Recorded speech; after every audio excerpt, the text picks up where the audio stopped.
Okay. All right. We are now recording. Do. Jason. There's Jason. All right. Maureen, how are you? Hello, how are you? Good. I'm so excited to see everyone. Hmm. All right, it's making me let everybody in. It's not allowing me to turn off the waiting room, which is very irritating. Um,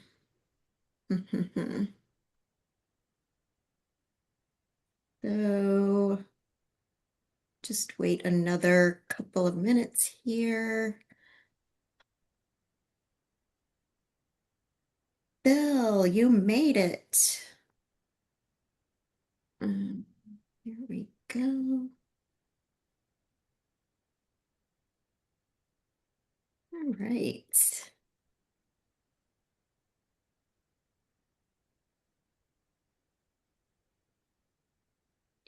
Do.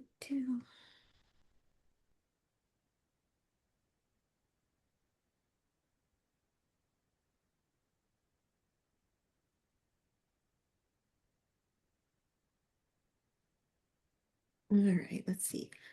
Tony, are you here? Let's I see. am here. Tony, yay. All right, did you just add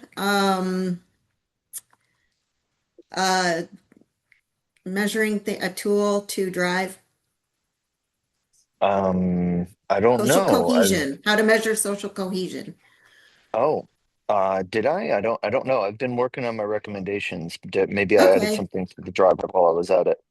okay. Well, I just moved it to your folder because it seemed like it was yours. It So, sounds like a me thing. hmm. English. This is great. Yeah, it's amazing. There's quite a few people traveling this week. Um, so a couple of people having challenges getting back from where they are. Um, but luckily, a couple of people have made it to where they wanted to be. So, given all of the TSA issues, um, so it can be a little frustrating. Oh, excuse me. Hmm. So I went out of town last weekend. I was supposed to be going up to visit my daughter, but I ended up having to go back home to help deal with tornado aftermath. And so it's just truly ironic, I guess. All the things in my life that I've had to deal with, um, pertaining to all the things that I'm trying to avoid. So, and I'm being faced with dealing with them. So, yeah.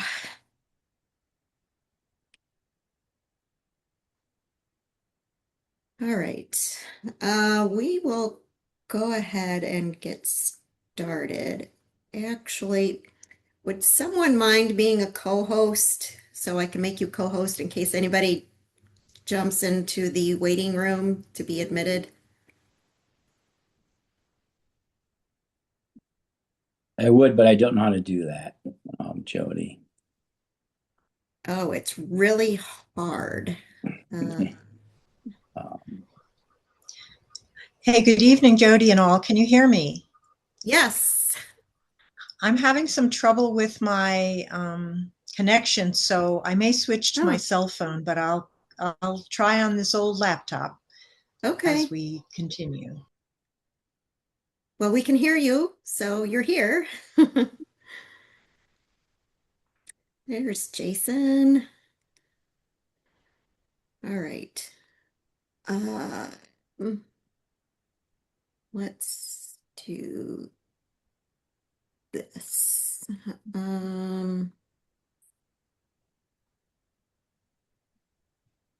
All right.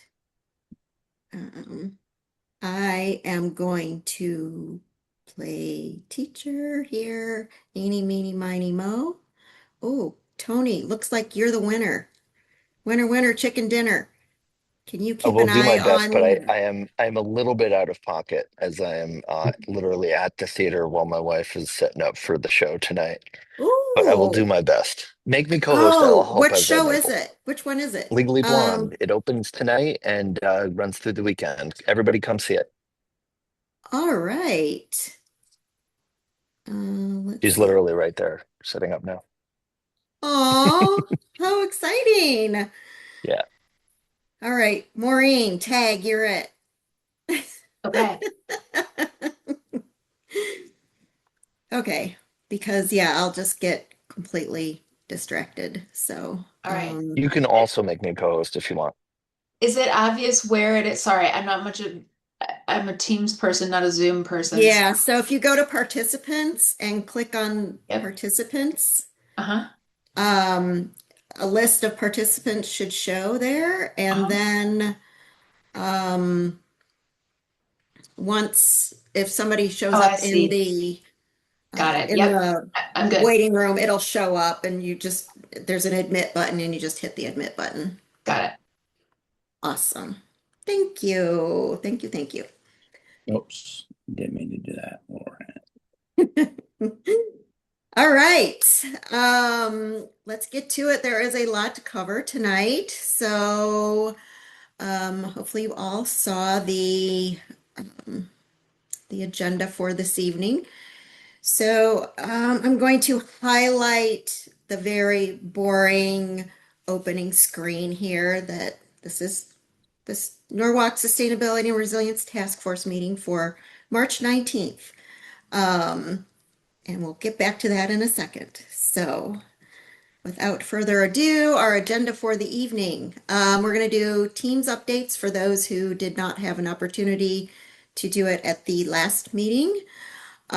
Presenting existing conditions and data and the overview. And for teams that do have initial recommendations, if you have those, then you can go ahead and just share some of those if you'd like. And if you have questions or want feedback, or it's just an exciting idea to you, you are welcome to share that. And then what we'll do is we'll do feedback for the teams, and going to talk about a survey, putting together a survey for the task force so we can get community input into this whole process, or broader community input into this process. And then we're going to talk about branding a little bit.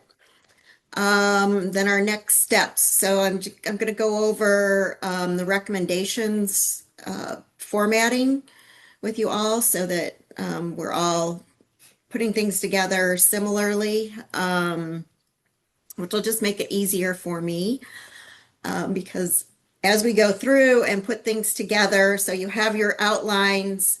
And so the intention behind that again is to kind of standardize it. So each team will be a separate chapter for the report. And I will be writing up an introductory portion that just explains, the purpose and defines sustainability and our overall community risks, risks and vulnerabilities. And then it'll get into the recommendations. And so each sector, each of your teams will be a chapter.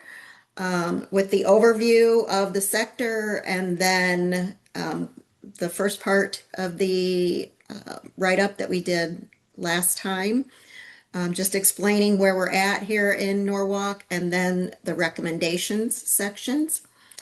And then once you all have your chapters done, your write-ups done, then what'll happen is I will be going through and putting everything together and tweaking things so that essentially everything is all in the same format or voice or format, so that So it looks like one cohesive report. So, and it wasn't done by 60 different people. So, and then we got a couple of other quickie things to talk about. So, uh, any questions about that? Yeah, so I have a question, Yeah. Jody. So I received an email from you and it discussed a survey and then also talked about logo and branding. Are you sending out separate emails to the different teams, or are you always including everyone, all the teams in these emails that go out? Because I didn't, I talked with Tanner about it about the survey to understand what was going on, what were his thoughts. And he's focused on mobility, right? And I'm not focused on mobility. So Right. then I was asking myself, well, what is this? What are we So trying to that is what bring we're the going to talk table? about. Okay. So, yeah. So we'll get to that. Hold Okay. that thought. Okay. All righty. Without further ado. Oh, I did want to mention this too. A couple of resources for you while you're doing this. So in the Drive folder, in the general folder, there you'll find the ICLEI USA Atlas of Sustainability Action Planning. And this is a database of tons and tons and tons of municipal climate action, sustainability, energy, mobility, all these different plans that other cities have done. So as I've mentioned before, we don't need to recreate the wheel. Go through, read the sections of, some of these reports from other cities that are applicable to your sector and your team. Steal the ideas. It's really doesn't have to be this difficult. There are enough resources out there right now and enough cities doing enough things where we don't have to come up with things that are just specific to Norwalk. Some things may need to be tweaked so that it applies to our city. If you're pulling something from New York or Boston or, a large city, it may need to be scaled or tweaked a bit so that it does fit with Norwalk. But the general idea, you don't have to, you don't have to do it all on your own. It's the resources and information is out there. So as you're coming up with your recommendations, pull these ideas, and just the only thing you need to do is make sure that you're citing them. So cite your resources. So include, at the end of your write-up or whatever, make sure you're just including the sources where you got them. However, if you do have unique ideas for Norwalk, that is fabulous as well. We can contribute to the greater good. And so, it's like if there's no examples, if you can find research that backs it up, then that's great too. So, or if you just have a great idea, that's fine, include it. You live here, you know the community, you know what's possible, so the lived experience applies to us as well. So then I also wanted to mention, if you're using AI, that's perfectly fine. And if you're using AI to analyze things, make sure you are verifying everything that comes from AI. As we all know, I hope we all know by now, it's not totally reliable. So you will absolutely need to go through and make sure you're verifying anything that looks like it comes from somewhere else. And make sure if it does provide a resource, make sure you're including that resource as well. Because the idea being that we want to be able to have this report be something that's easily replicable, for other communities to take our great ideas and, that are ours or that we've borrowed from someone else, to see how to apply them to a community such as Norwalk. So make sure you're verifying and citing. So that's the key there. All right. Any questions about those? Okie dokie. All right, our team updates. Let's see. Energy. Is there anybody here from Energy? I got emails from three people that they weren't going to be here. Is I'm there a, here. all right. Would you like to provide an update for your team? It'll be very brief in that the four members of the team, I'm a member of the Energy Subcommittee, Diane Loricella, and we have been working on finessing our outline. We're going to have apparently two evening gatherings next week to continue finessing. Our main overview is with energy resources and sources and the how it relates to ISO New England and transmission. I did want to say that there are several important relatable energy resource bills up in Hartford at the legislature. And later on, we'll just maybe forward ideas that we hope will become true, such as increasing the ability for community solar, which is a resource for those that cannot have too much shade or are not able to actually have solar arrays on their property. But it allows you to kind of group source that material or those resources. And just basically, we very much believe that plug-in solar will be included on our suggestion for a resource of energy. It's something that is currently in Section 5 of a bill up in Hartford, but we're not sure that the utilities will try to cross it out. But we're looking at the usual sources of energy. We want to make sure we look at the different types of solar available, the two types of heat pumps as a source of energy, which includes ground source heat pumps or geothermal, air source heat pumps, which do take energy to operate, sometimes gas, which we would prefer not to utilize if possible, definitely electricity, sometimes combining solar with heat pumps. Also, we wanted to take a look at solar carports and their future in Norwalk, since there are so many rooftops as well, but also there are so many parking lots. And they have a lot of benefits that people never talk about, as well as ground-mounted solar. There are wind sources that we're looking at.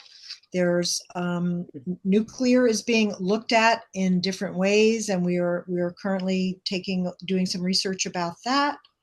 We feel that there needs to be someone within City Hall, possibly as part of the building management department, who is laser-like focused on city energy. We currently have a consultant by the name of, I believe, Guardian, who does a great job monitoring some of the energy used in public buildings.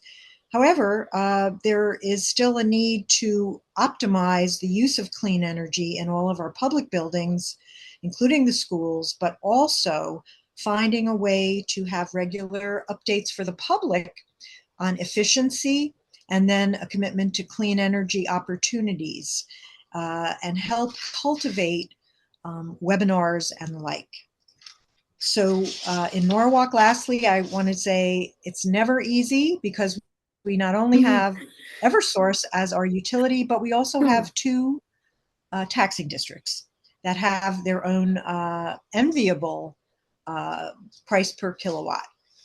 So with that, I'll leave it to the future write-ups that we finish. Thank you. Perfect. Thank you, Diane. I have a question for Diane, if that's okay. Yes. Okay, so Diane, forgive me because I've been totally out of city government for 3 months now and completely out. But I understand that there is a kind of a going back on the idea of having solar panels on Norwalk High School. You're usually on top of these things. What's going on there? And should we be raising our hands with the city saying that we're really disappointed to hear this? Yes, thanks, Lisa. Welcome back.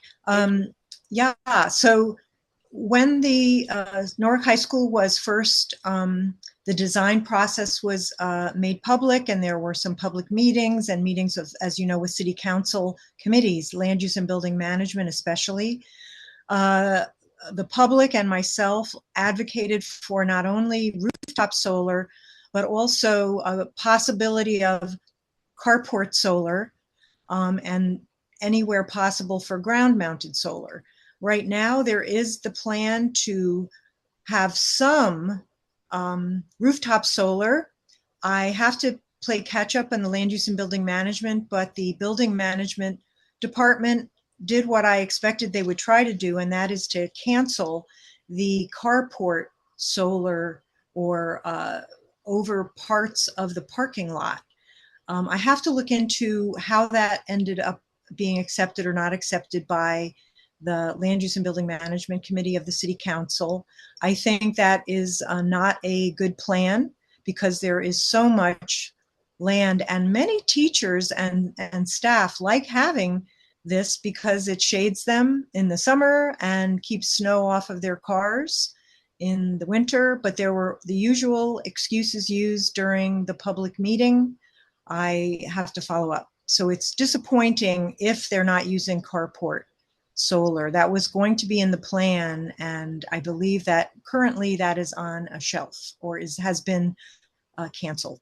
Yeah. Is there a way that we can advocate, Jody? Do you know whether this is like a permanent thing or whether there's an opportunity for us to complain?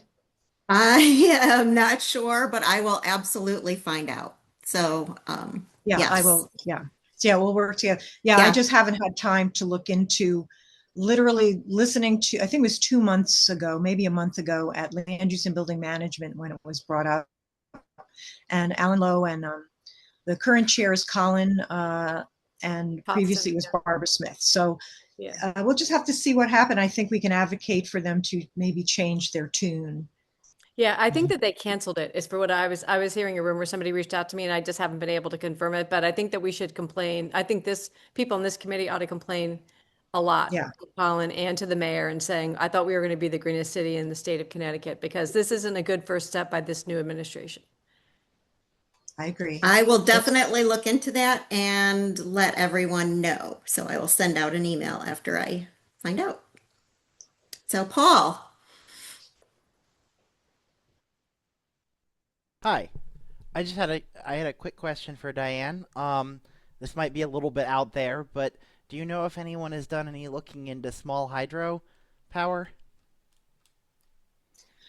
That is not something that has bubbled up, so to speak. There was a chance to use clean hydro, small hydro, in an old, what was a mill behind what is now the Watershed restaurant. And so it's on a list, but it's not currently being looked at. But thank you for raising that up again. I'll add that to the list for our review. Thank you. Awesome, thanks. All righty. Mobility. Is there so Paul, That would are be you me. here for mobility? Okay. Yep. All righty. Take it away, sir.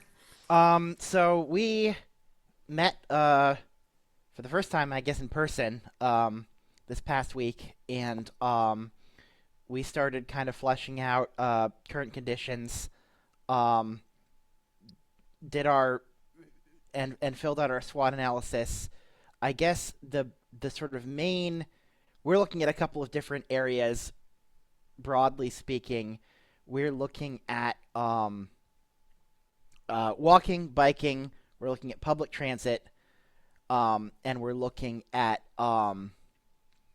which includes both the bus and the train, and we're also looking at electric vehicles and electric vehicle charging infrastructure in particular.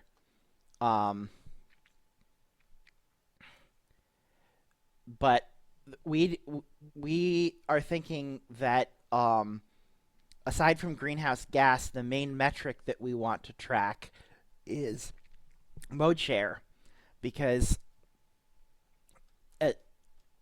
even with EV adoption, more sustainable transportation is going to be walking, biking, and public transit.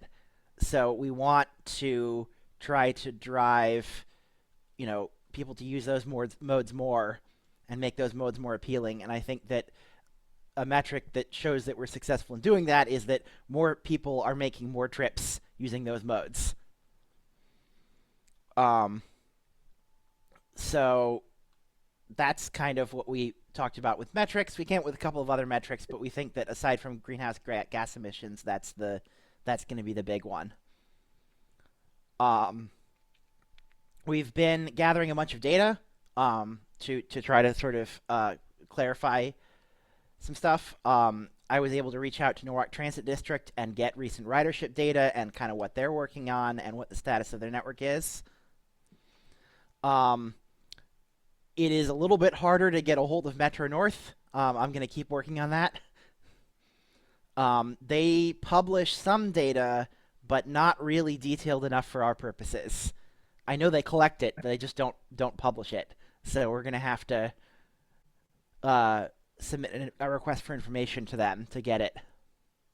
I might have some info for you, Paul. So, Okay. Yeah. I have information on the stations. They do publish that, but what I'm missing is really the big thing I'm missing is per station by station average boardings. Okay. To get an indication of how many people in Norwalk are riding the train. There's actually right now there's pretty good news as far as the bus service is concerned. They've seen a year-on-year increase over the past year of 13% ridership. Wow. That is awesome. And they have a lot to work on, but they're making some really good progress in terms of improving stop signage and amenities. And there's also some really good stuff from the comprehensive operational analysis they completed last year. Some good data from there. The really interesting thing to me that it indicates is that there is demand for about, I think it comes out to 30 or 40% more service than they currently have the funding to run. Wow. That's huge. So I think that's a big thing to lift up, especially at the state level where they get most of their funding. Wow. But yeah, so we're still working on getting some other data. I know some other members of the team are still kind of working on getting supporting data. But the big thing that we want to plan out in the coming weeks, I know, is that we want to do a survey about mobility in Norwalk, because we want to understand. There was a survey that was done that Tanner found that showed that somewhere upwards of 2/3 of the U.S. population are interested in or open to switching to other modes of transit if the opportunity presents itself. So the idea that we had basically is to do a survey about mobility. How do people currently get around? And what are the obstacles for a lot of people using alternate modes of transportation are kind of the two big questions that we want to answer. Fantastic. I love it. Brad. Hi, Brad, Craig, and Paul. Thank you for that. You mentioned train utilization. Mm-hmm. Are you talking about Metro North, East Norwalk, Rowayton, South Norwalk? Are you talking about the spur that goes up to Merritt 7? Or are you talking about both? Both. Right, because just one thing, you're probably aware of this, but I was surprised by was, and I think it's great, is that I believe that Metro North has introduced a number of express trains or more express-like trains from the East Norwalk and South Norwalk train station that I'm sure Yeah. that the general public is not aware of, right? Yeah, actually, there's a friend of mine who works in New York City told me about this. There are now some Super Express trains that stop in East Norwalk.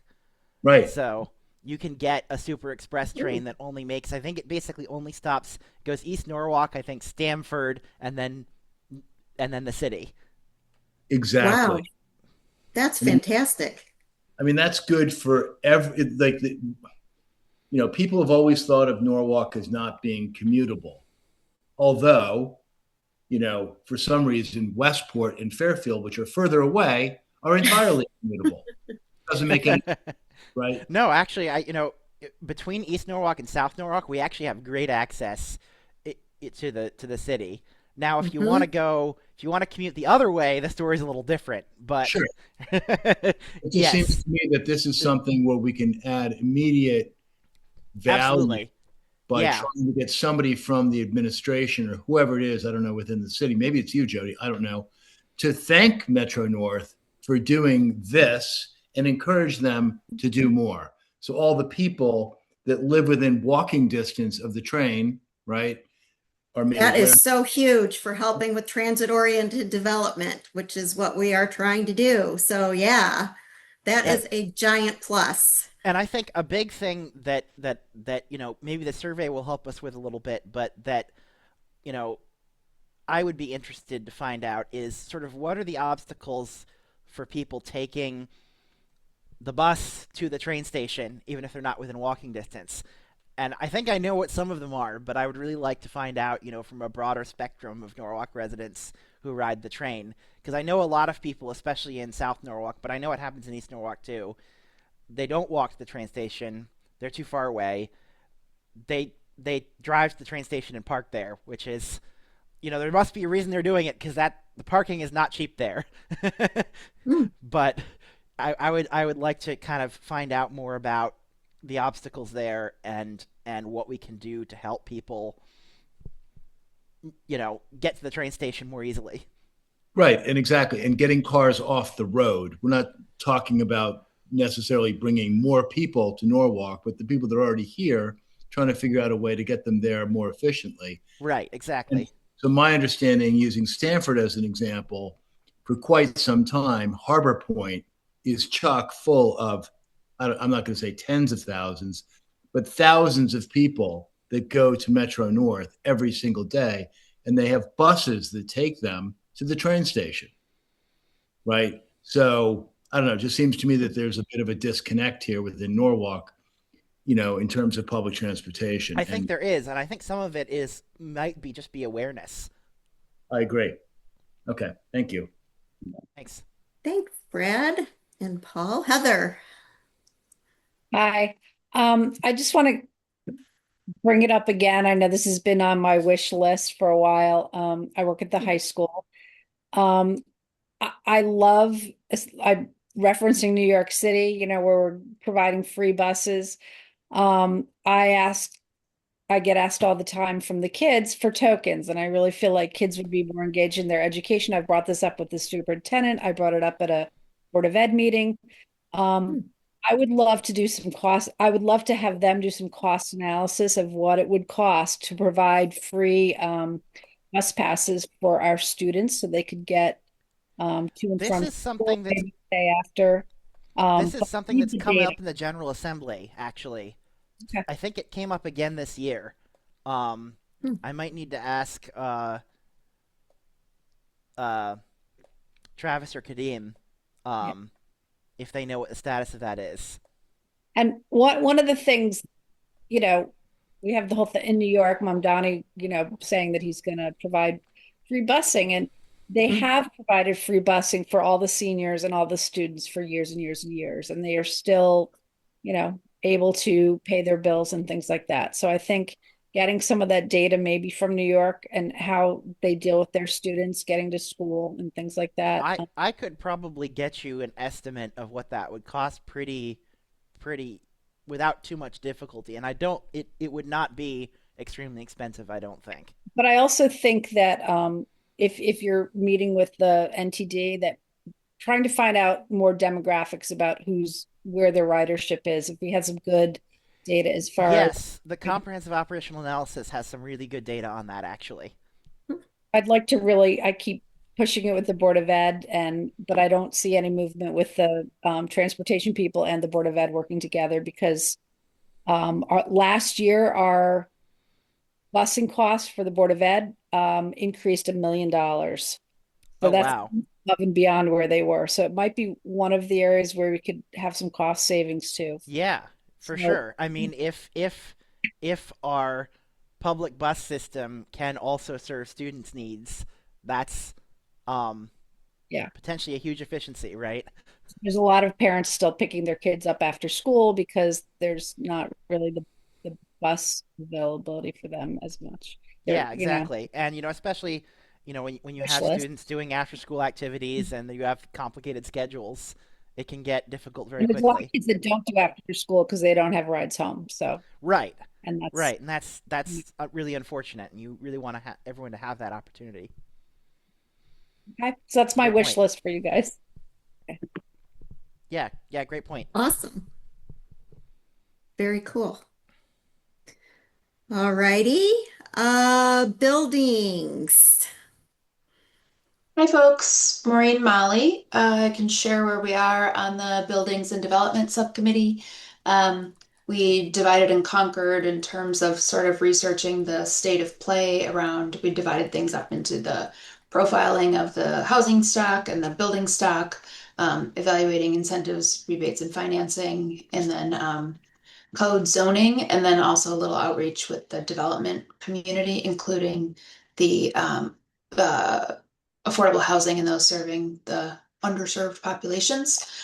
Um, Next step was kind of a brain dump of recommendations. I think we ended up with about 30 on the list, and I think now working through sort of trying to reprioritize those in terms of what we think is the most realistic, assuming we have no budget to work with.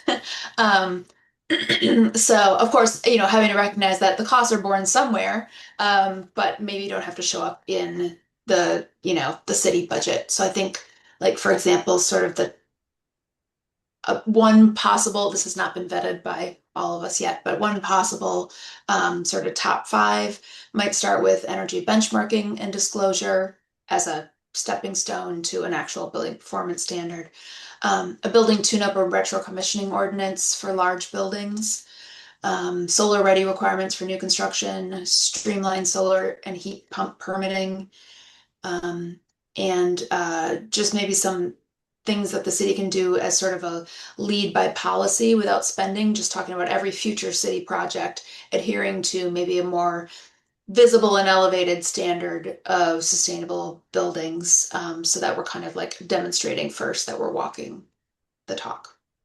And then there's some other ideas around codes, a public energy use dashboard, and I think somebody already mentioned the multiple utilities. I think that was Diane. Maybe seeing if there's any efforts that can be made to align the incentives that are available for electrification and decarbonization through those various utilities, because they're like close, but not the same, which makes it confusing for people who operate in multiple markets. Mhm. Yes, it does. Hmm. All right. And have you had any challenges or issues come up with your brainstorming or finding data or information that you need? Uh, I think as far as finding data, I think we, at a certain point, decided that we were pulling on sweater threads. I mean, we could spend the entire time like digging in deeper to categorize the building stock in the city, for Yeah. example. And it was sort of like, to what end are we doing this? So, I think that was sort of, I'm not actually sure that our recommendations came directly out of our like state of play kind of analysis that we did. In some cases, I think it led to, discrepancies. But honestly, I think a lot of this is going from, like you mentioned before, what have other cities done with some seeming success to kind of like move the needle? Because an awful lot of our assessment of current practices got stuck on things that are wrong, I guess. Yeah. And just so you know, I have talked with, or mentioned to Steve Kleppen, um, about the potentials for creating, um, essentially incrementally increasing um, energy code management. So starting with benchmarking and then, building up to more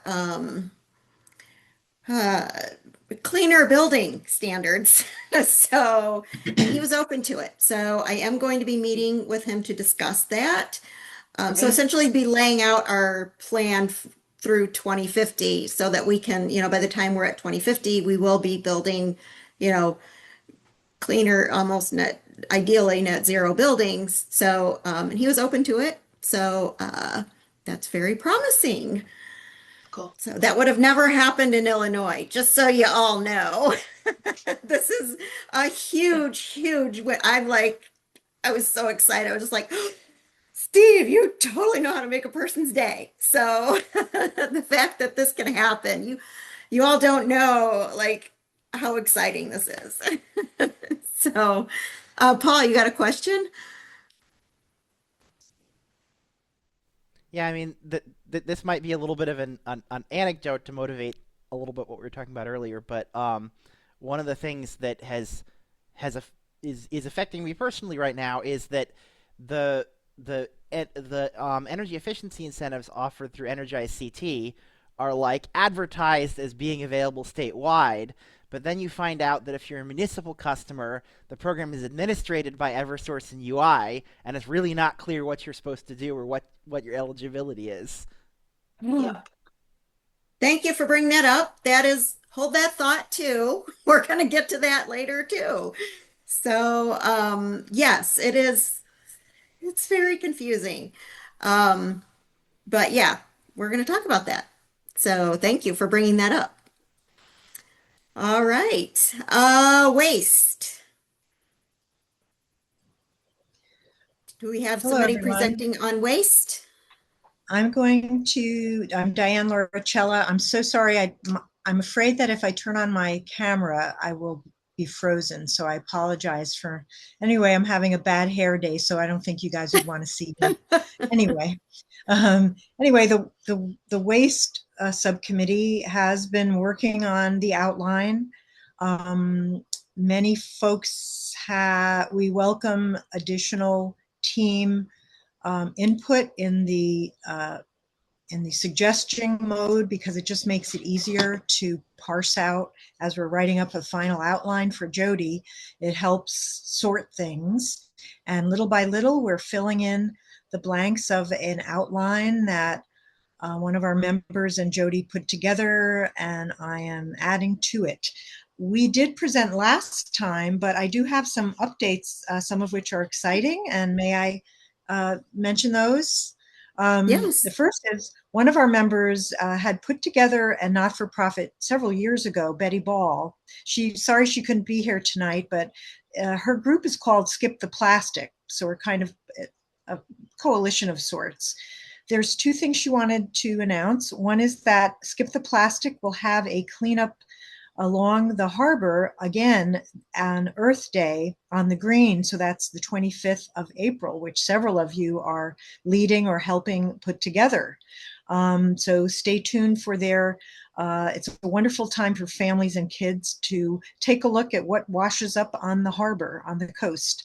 Also, they are putting forth an ordinance proposal. We have an ordinance committee of our city council, and it's called the ordinance is something to the effect of skip the stuff, and it's an ordinance to try to further take a look at single-use plastics to try to reduce the amount of single-use plastics that are used. I want to also say that there are some bills up in Hartford this year about single-use plastics and polystyrene or foam, stopping that use in certain circumstances.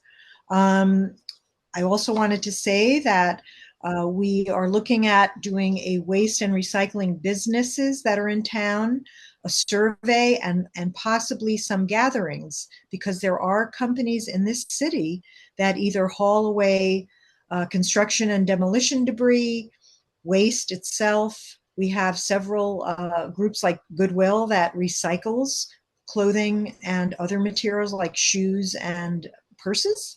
And there are other groups. There's a that I've connected with to do some future pop-up swap shops.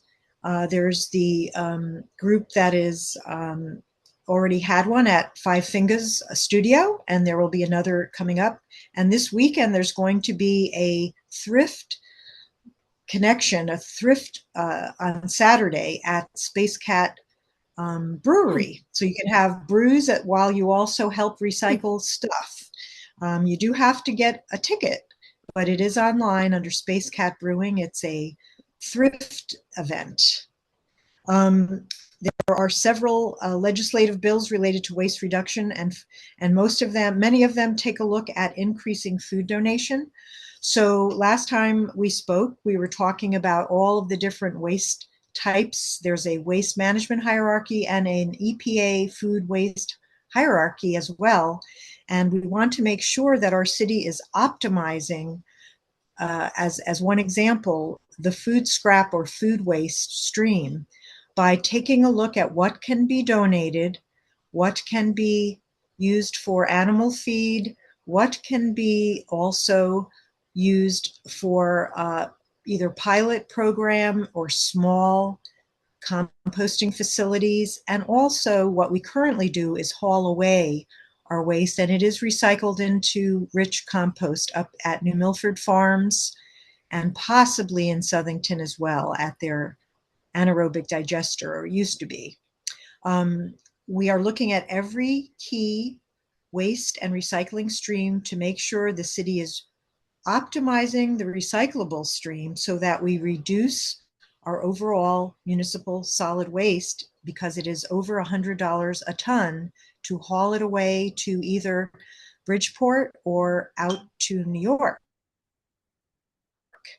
And we feel that it is a waste of money when we need to increase our education and efforts along the line of optimizing outreach so people begin again to recycle right. Because we think many people feel like recycling. They do something called wish cycling. So they throw things they think might be recyclable in the single stream bin. At times, though, it goes to contaminating the bin, or it's just not recyclable. So we are planning, after this outline is done, to have some events that are fun, have competition, door prizes, and make it sexy and exciting to increase recycling opportunities and reduction and decrease the waste stream. Lastly, wanted just to shout out for a research we're doing currently on the minis, or otherwise known as NIPs. They are the small alcohol beverage containers that are sold at all of our package stores. Currently, the city gets over 30 to 40, maybe even more, thousands of dollars a year.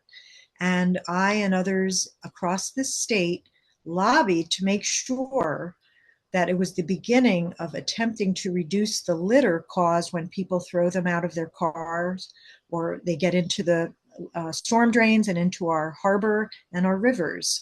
We think that money should be utilized in a different way than it currently is being utilized. We want to make sure that is optimized and maybe pay for some educational events and materials. So, and lastly, we're doing continuing with our SWOT analysis with our strengths, weaknesses, opportunities, and threats. The main thing we also want to bring out for opportunities is a combination of education and enforcement of our waste laws. Currently, there's little, if any, education or enforcement, and we aim to help our city increase both, because we want to make sure that it's well known that it is a great reducer of our budget, and also people can feel proud and get the schools involved in helping our planet as well. So in other words, optimizing all the diversion streams, cardboard, textiles, hard plastics, electronics, reduce trash and reduce the need for household hazardous waste collection days by using less toxic stuff. With that, I'll step back and see if Nisha has, oh, and Nisha just returned today from a terrific compost conference up in Wesleyan that I could not go to, where a lot of people that do all sorts of composting at every level, backyard, small and large, were speaking about things that need to be overcome to make the permitting process faster and easier, and to help optimize the closer composting facility infrastructure. Nisha, do you have anything to add? It was a very, very long day with really good information. I recorded everything. I'm making notes to put into our Google Docs for people to have a look at. There was lots of cities that came and talked about things that they're doing. I think it was Newtown. They have started incorporating in their schools recycling, having the kids emptying out their food waste in different bins, putting aside their trays, and they're starting from elementary. Then next year they're going to go to the middle school. The following year they're going to go to the high school, and they're showing the reduction in the cost for their waste disposal. And a couple other towns showed this. It was just really good information. And there's statistics, there's numbers, there's budget savings in there. There was people who were also talking about changing legislations. So I wish we could have all attended, but it was really good. I'm going to put everything together so that everybody could see it. Awesome. I can't wait to Yeah. see that. Yeah, So, it was really good, Jody. yeah. Brad, did you have a question? Hi. Yes, just quick question. Diane, thank you for your update. You mentioned an organization that was doing a cleanup, a Skip the Plastic, I guess is the name of it. I guess my request to you and anyone else that hears about these related events. I heard about one last Thursday or Friday at our Earth Day recap, and the great news is that there are a bunch of these walks and cleanups that have been, I guess, spawned by the city coming together around this event. All we're trying to do is find a contact person for each one so that we can take that information and help promote them. And that's one that I hadn't heard of previously. Okay, so I could get you Betty's contact information. This particular cleanup started before Earth Day ever happened, but because they've been around a long time, but definitely, I got a sense, I will make sure you get the contact info. I'm sure they'd be very happy to share advocacy for both events. So that would be great. Exactly. Yeah, There are so all kinds of things that have been going on for decades, and we're just trying to stitch the different pieces together and, as you say, help promote them. So thank you. Yeah, I'll send it to you. Perfect. Appreciate it. fantastic. All right, natural resources. I do not have anything new to report, but I'm going to be meeting with Miss Shanahan tomorrow, and we're going to be strategizing getting the outline finished. I have pretty much at the same spot I was at the last meeting, but we're getting there. It'll be good. So yeah, I don't know if anybody has any specific interests or concerns regarding any of our natural resources, but essentially it's covering our water, so it's our various forms of water issues. So obviously our coastal rivers, wetlands, aquifers. So it covers all of our wetlands. It's going to cover biodiversity, native plantings, open space, land use, conservation, tree canopy. So a lot of stuff. It's going to be a big section. So if anybody, so I do see some people here. So Daniela, you were signed up for the natural resources team too as well, correct? If I recall. Yeah. So I haven't forgotten you. I will be reaching out and organizing some of our efforts. So in some of the areas I haven't been able to get to yet. So stay tuned. Diane. Yeah, I have been pulling together some information about drinking water resources. For some of you that know me a long time, that's what brought me to Norwalk, is looking for pollution sources of the Kellogg Deering Well Field. So I will get that for you. Many people don't know that about a third, a little over maybe 22% of the city, the residents are on private drinking water wells, and those too are also under threat. But there are different methods to try to make people aware of how to keep their wells clean. But also we have public drinking water with the first and second taxing districts. So I will get that information to you and Lisa, very important. And I also hope there will be efforts for nature-based solutions. And luckily, DEEP has a whole section on their website about nature-based solutions. And I know some other folks that can help with Yes. that.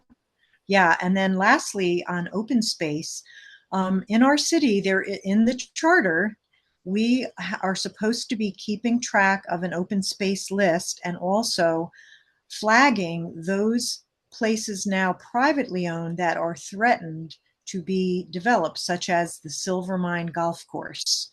So these are things that are supposed to be kept updated by the Conservation Commission and Alexis Cheriketti.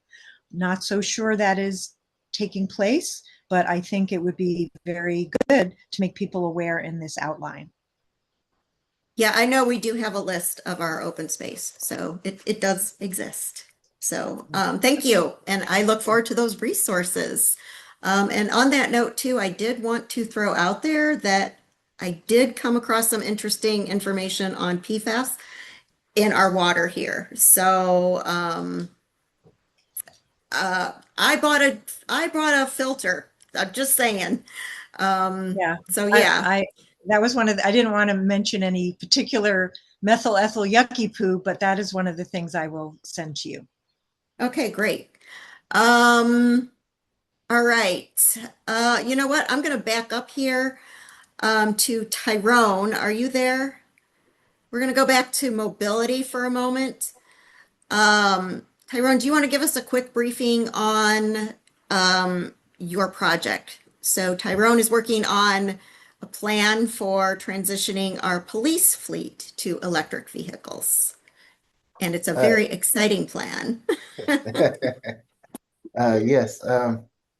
So when it comes to transitioning the fleet for Norwalk Police Department, it's nice that we have advocates within the department, but depending on how the city budget plans out determines the feasibility of being able to move forward, like all the other projects that we're discussing.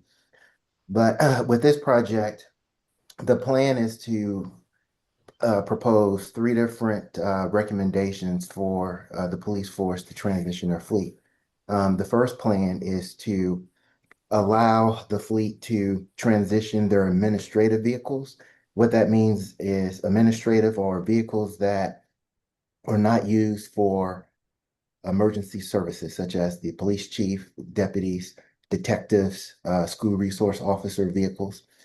And phase 1 will allow them to utilize the admin vehicles, get familiar with the EV fleet from an admin standpoint, realize the cost savings just from an administrative side.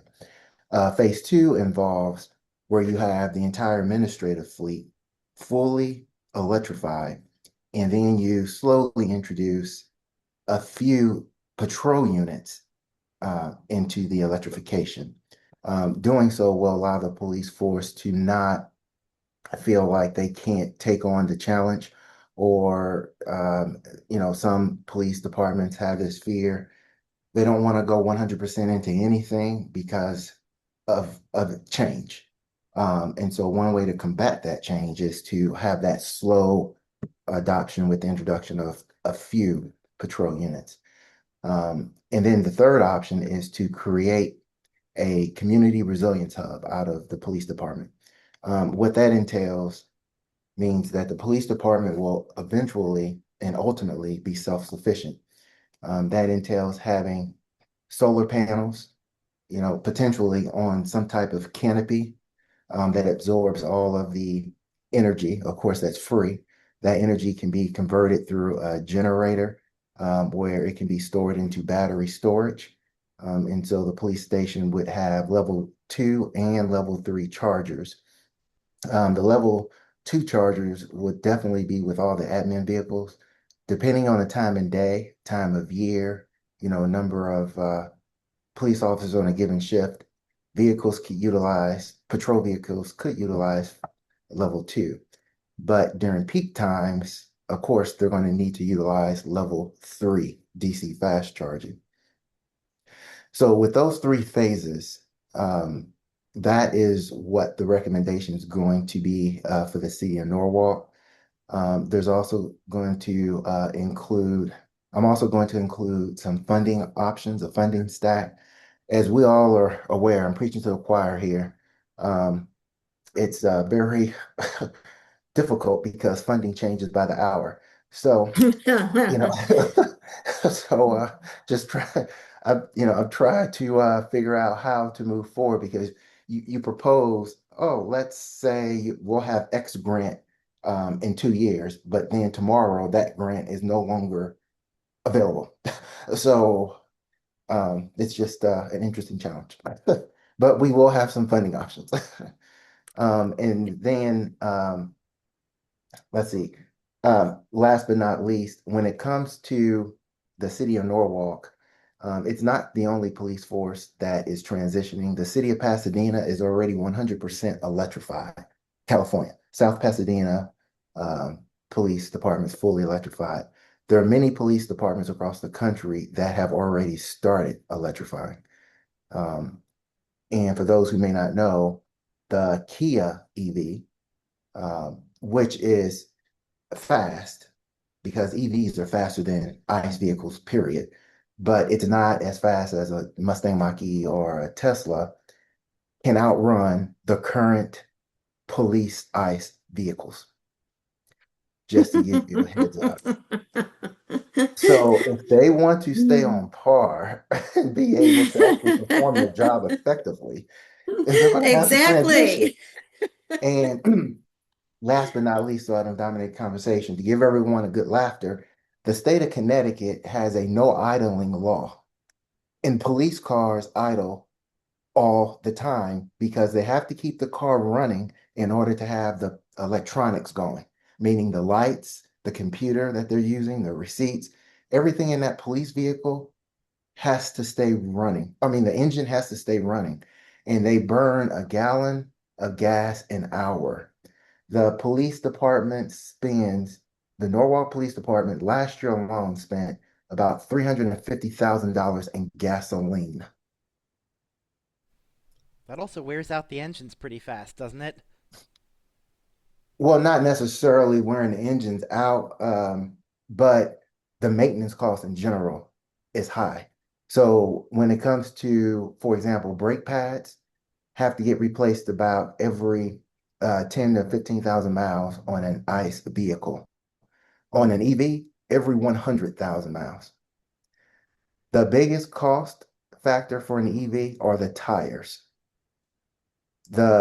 When it comes to an ICE vehicle, you have your oil changes and tires. Those are the big routine items. But then on top of that, you have all the other maintenance that comes with an ICE vehicle.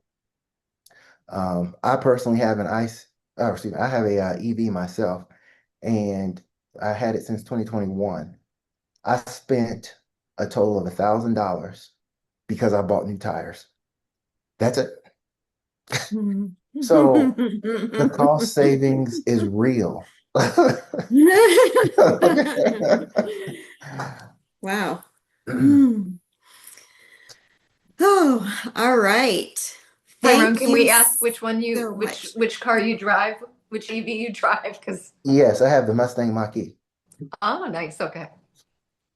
It's actually faster than the two-door ICE Mustang. Mhm. Yeah. Diane, did you have a question? Yeah, I just wanted to say, Tyrone, you're my new hero.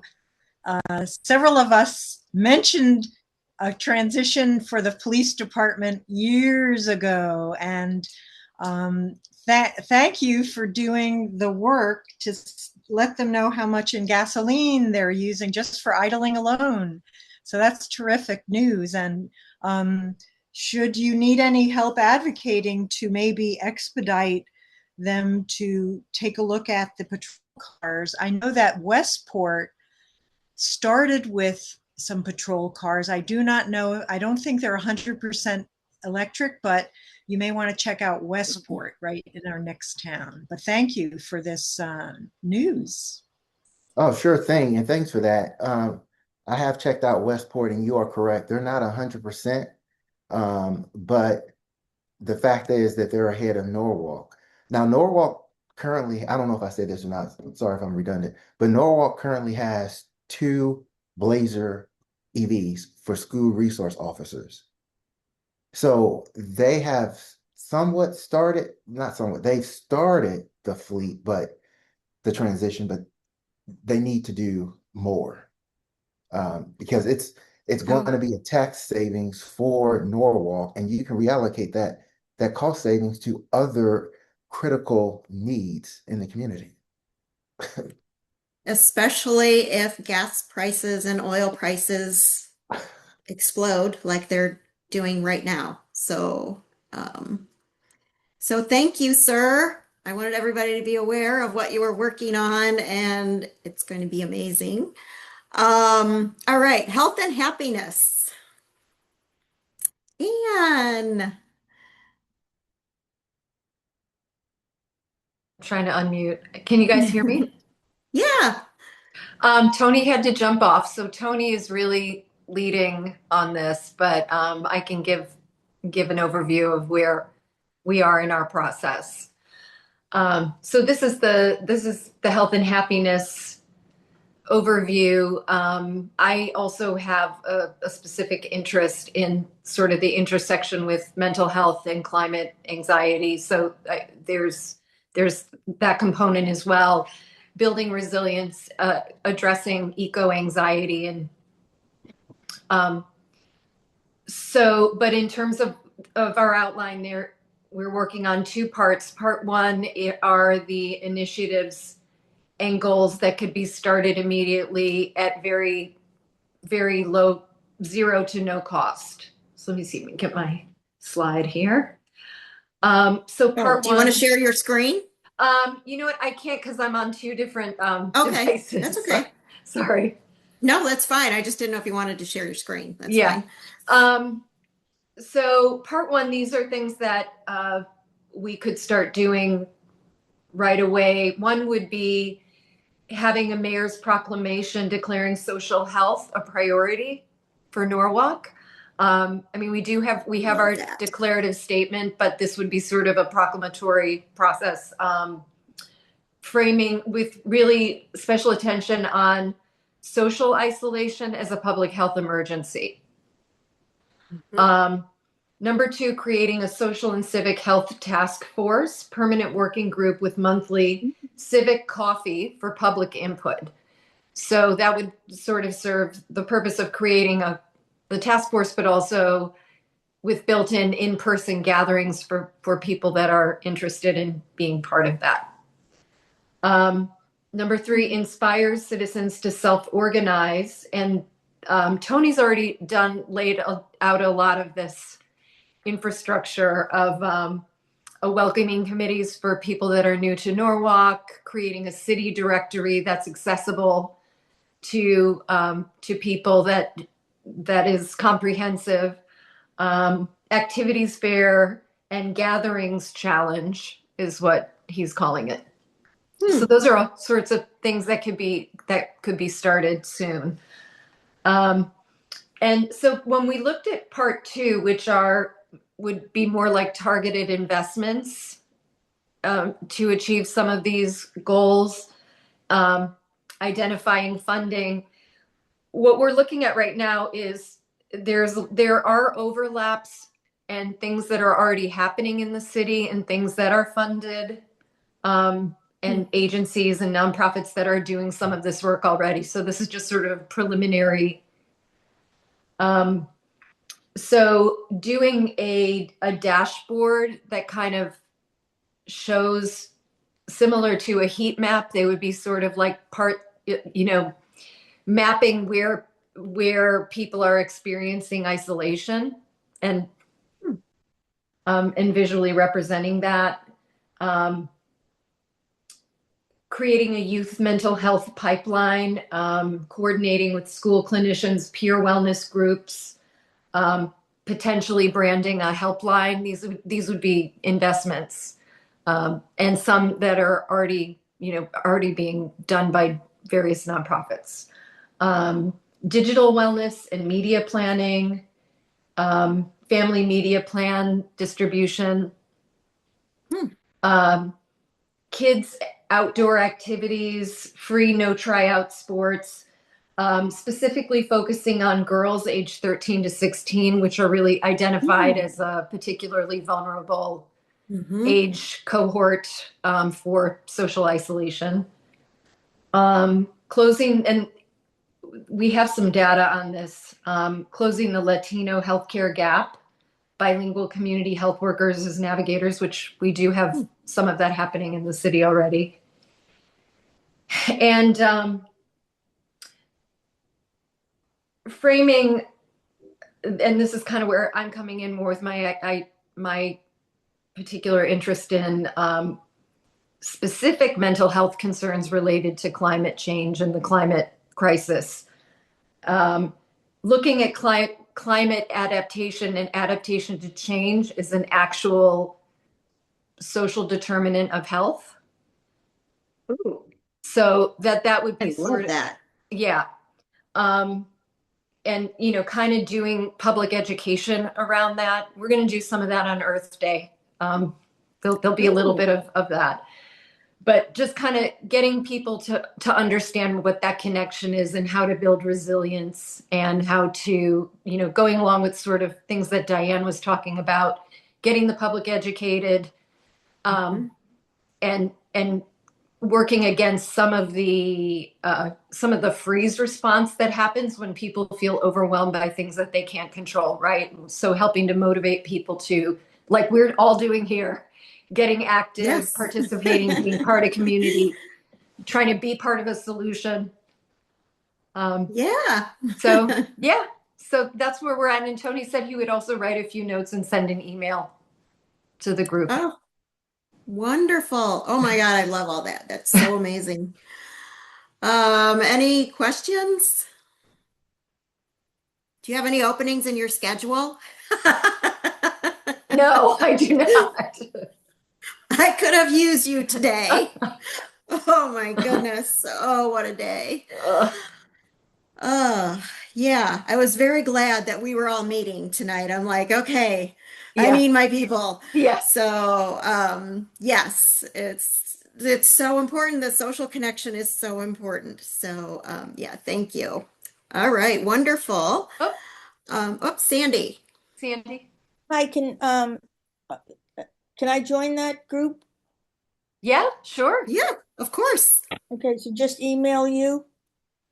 You know what? I guess we can. I'll connect you. Connect us, Jody. That'd be great. Yep. Okay, I have a lot of information about neighborhoods and what they're doing, so. Excellent. Oh, Thank you. wonderful. Thank you, Sandy. All right, resilience. It's me. Hello. Hello. So at the moment, we're looking at the kind of the three-pronged approach of resiliency after, natural disasters and other things. So there are three prongs usually. It's the mitigation part, which is the zoning and infrastructure piece of it. And so I spent some time looking at some of the studies that the city's done. I think there's another one going on that kind of overlaps or redoes again. And we have a lot of studies that have not become part of the POCD. So I think the real push is going to be, we've done the study, we've paid a lot of money, and let's make it part of that POCD plan. So that would be our recommendation. The second prong would be response. So Jody and I met with Michelle DeLuca, who is our emergency management director of the city of Norwalk, and she shared her. She's amazing. I love her. And she's going to help with the resilience plan. But we have an emergency management plan that the book is probably like it's a 20-pound book. It's huge. But I think a lot of the conversation that we had was around people's awareness of what's in it. So, we have Barbara, we have a new mayor, and how aware are they, coming in of those pieces, and how aware are our community members when something happens, what the plan is. So I think the idea is to try to share a lot of that information or rephrase it into some more flyers and things like that. And she's done a really good job with, I think she's that cartoon coloring book that we'll share to reach out to the schools about that kind of stuff. And I am also a member of the emergency response team for Norwalk. We did one tabletop exercise last month. Next month or next couple of weeks, there's one for a disaster tabletop in Westport, if anybody's interested in those kind of things. I think that's a mass outbreak tabletop. Anyway, and they're actively looking for members of the emergency response team. So that's things like if we have another hurricane and we have to open up a shelter, we definitely need people to help out with that, even if you love setting up cots and things like that. So that's the response piece of it. And recovery is the third prong.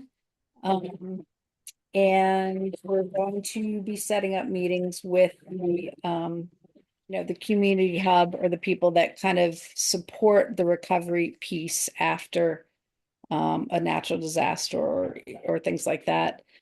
And so we're going to get, meeting with the Chamber of Commerce, Keenan, Jay Hibansky, and some of those people to see how the city's building resiliency. And the way that I've approached it is looking at the 10 essentials for making cities resilient checklist from the UN Office for Disaster Risk Reduction. And they even talk about things about, making sure that you're financially resilient. And that's one of the scary things going on now. So that's a forest for the trees. Don't want to get into the weeds. We want to make it very easy to read and, affect. So, we're trying to find big picture ways to link things, maybe documents, ordinances and things like that, so that people are aware of it. And so as an emergency response team person, we actually monthly talk about things going on. This is the National Sleep Wellness Month. So there's a lot of things on the city website about that. They're also giving out free radon kits if you're interested in that. If you're a landlord or renter, the Red Cross will install free smoke alarms for you if you reach out. So that's one of those mitigation things. And we talk about, having free vaccine clinics and things like that, which is also mitigating some outbreaks, when there's disasters. And we talked a lot about the fact that we live very close to a lot of nuclear power areas that could be dangerous, and how to make sure that we're prepared for that. And the emergency management team will be working on point of distribution things that we talked about during COVID. because the emergency response team had done a lot of practice, one of the things that they do really well in Norwalk, we were able to distribute COVID kits really quickly and effectively. We distributed food, and that's a lot because of the health department doing a lot of training with our community members on how to do that. And it ran a lot more smoothly than a lot of other cities and towns. So we talked about really listing a lot of things that we do really, really well.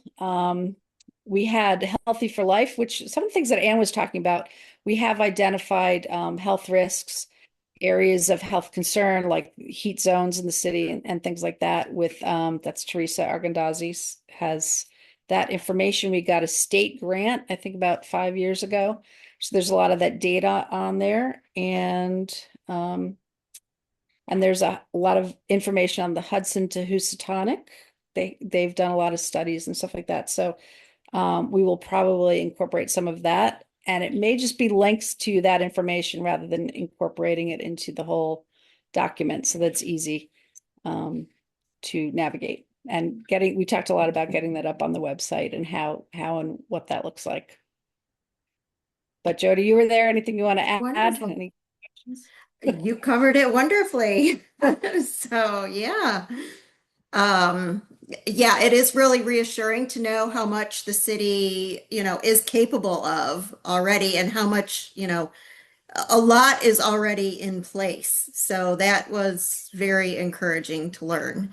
So I think one of the things that I'm looking forward to including is figuring out ways to make sure that everyone is more prepared. So that's one of my personal obsessions. It's finding out it's like, who knows they live in a flood zone? It's like, it's like, are you prepared? What, you may know, but what do you do about it? And making sure that people have the resources they need in case an emergency does come up. So for example, if a tornado is coming, do you know what to do? Do you have a place to go? So that you can make it through the tornado okay.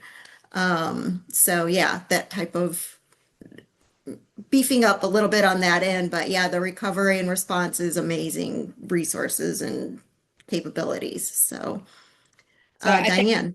part of it is just putting it into writing so that people are aware of what it is, so that as there's changing of the guard, we don't lose that kind of really important information, and putting it someplace so the public can access it too. Yes. And I'm very distracted, Anne. You have what? I think my friend Julia Gilmore, you have a painting of hers behind you. No? Is that my buddy Julia? Sorry. Sorry. Trying to unmute. I'm on my iPad. She's a good friend of mine too, so we should talk. I have about 5 of her paintings. Okay. Yeah. Diane, did you have a question? That's so cool, Heather. I didn't know that. Heather has a great eye for art. That's how I met Heather, through art. Oh yeah, I know she does. Yes. Yeah. Heather, and Jody, in my past life, when I worked for the state, I helped the emergency cowboys, the hazmat cowboys. I wanted to know if there's any plans for, while tabletop events are very helpful, there's nothing like live practice for, and the thing is, my recollection is the city has not had a live practice for a while now. Their individual, like fire departments and the like, do. That's in the planning. That's called a POD, point of distribution. So there will be a POD, where we set out all the signs and get tables for check-ins and stuff like that. If there is a mass outbreak, just to give you guys information, I'm trying to make it really quick, whatever. But we do have prophylaxis, which is the things that you need if to counteract potassium iodide for nuclear, exposure. But how that is distributed is usually through head of household and there's a whole procedure, and I won't go into it right now, but if you're interested in it, that will be happening probably, I think they're talking about late summer. But it is in the planning. It takes a lot of planning to do that. So it will be happening. That's Okay, it. I'll talk to you offline because I'm the last thing is there are, after all of our incidents, especially Sandy and the like, there's something called after action reports. And I think the public is if anyone's so interested in this kind of thing, of the good work that our emergency management people do, you can look up and see there's always ways of improving, but they're called after action reports. And the public should have access to those because we could always learn from these emergencies. Thank you. All right. Randy, are you still here? Let's see. Are you here? Where's my screen? I am here. I am here. You are wonderful. So, a couple of things. All right. So, thank you all. Amazing progress. I can see the holes filling in. I can see the gaps, closing, and things are definitely becoming more robust.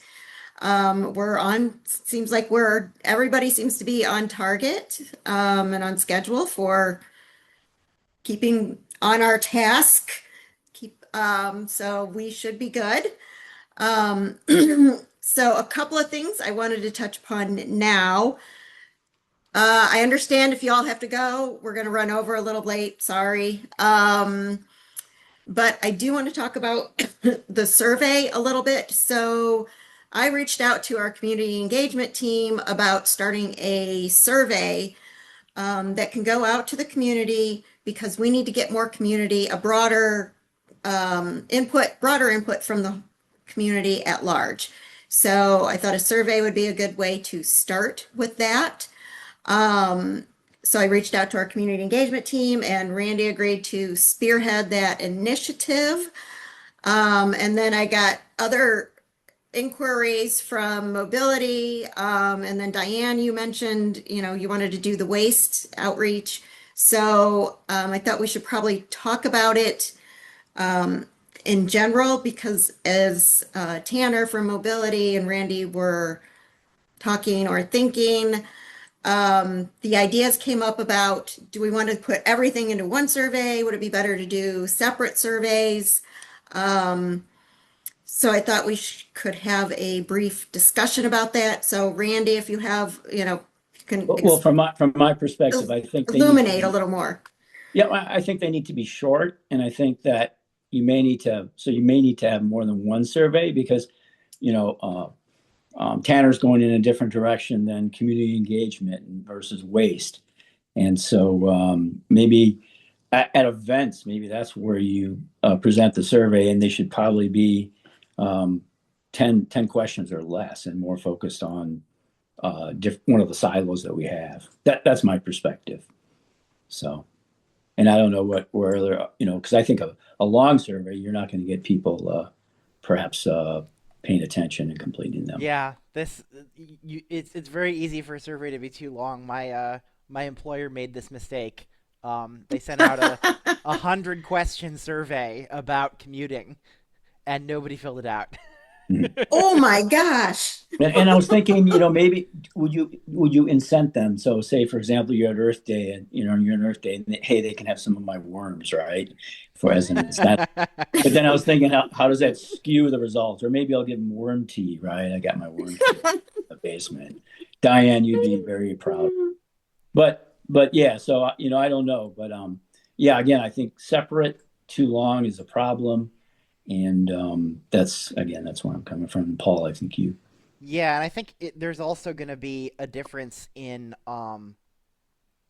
maybe how we want to approach the survey, and I think it's going to depend on the goal of the particular group has with the survey. Right. In particular, I know that transportation, we were thinking that we wanted to make sure that we had very good geographic coverage of the city if possible, and also that we were able to reach,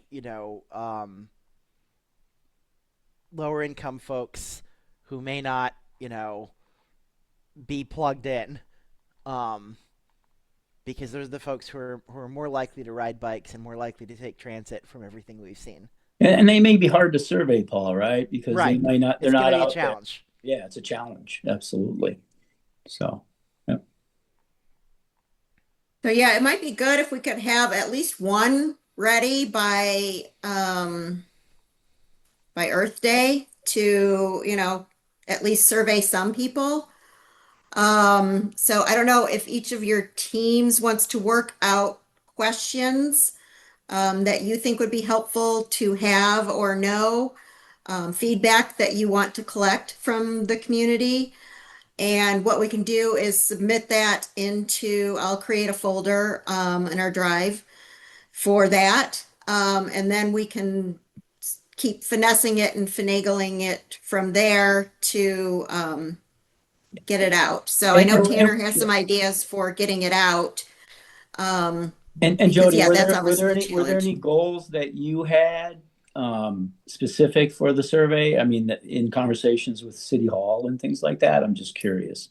So yeah, a big one is, how much do people know and how much do they care? But It's like about the individual pieces we're talking about, like mobility or all of it. Yes. So yeah. So I would say for each of the categories, it's like, how much do you know about this? And how important is this to you?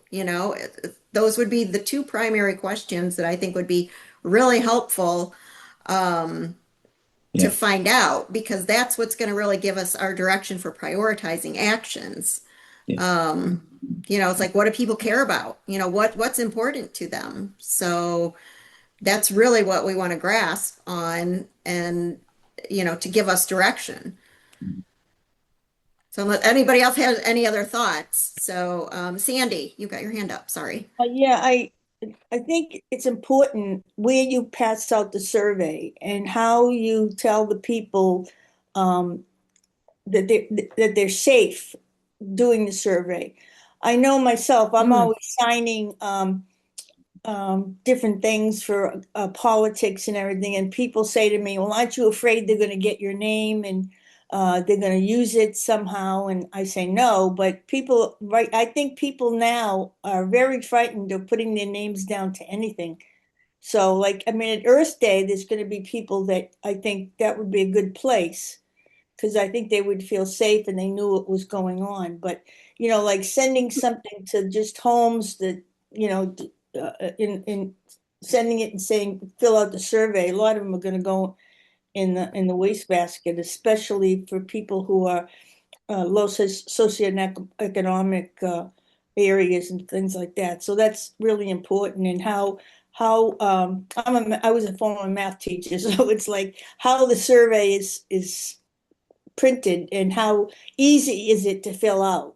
Yeah, you want to be careful about sampling bias, obviously. Yeah. Yes. And I think that's a good point. Where and how you do the survey matters, and also the questions you ask, I think, matter, because you don't want to ask people questions that are going to make them uncomfortable. Yeah, and it can absolutely be anonymous. There's no issue with that. So, what I think is that, it's sort of like, I guess, subcommittee by subcommittee, Jody, perhaps that's how we tackle it. Yeah. And there's some subcommittees that it's more important to get the survey, and others maybe not so much. Yes. Yeah. So what I'm going to do, so there's a link here on this slide for a sign-up sheet if you're interested in helping put this survey together. You can sign up on this form. And the slideshow and everything will be posted in Drive when we're done here. Did I put it in already? No, I don't think I put it in already.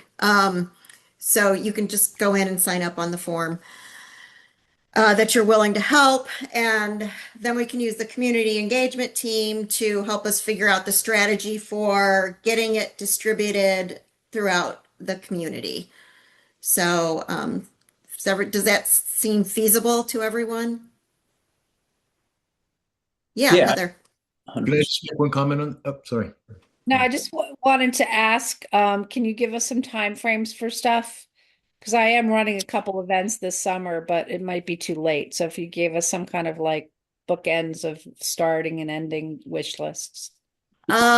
Before May.